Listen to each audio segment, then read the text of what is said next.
Yeah, here, May 28th, 2025, talking about Madison, Wisconsin, Madison Police Department, Dane County District Attorney's Office, Ozanne, and just the track record they have of constitutional violations all over the place, and millions and thousands, hundreds and thousands of dollars, both of them, in payouts for those constitutional violations that have resulted in loss of life. People dead, time and time again. And one of the sort of the cyclical the things, they're connected. The two things are joined at the hip. In other words, the district attorney's office prosecutes the people, the police write up charges and that kind of thing. But one of the things systemically to look at is, Dane County District Attorney Ozanne, who is an African American, and like we talked about the other day, any interview, first thing, I'm a black guy. That's his claim to fame there.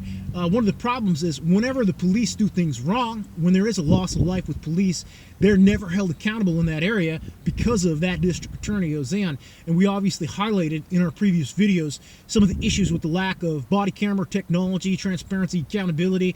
People, no complaint process, no transparency on complaints on officers, nepotism in the department. Riley Patton, we talked about.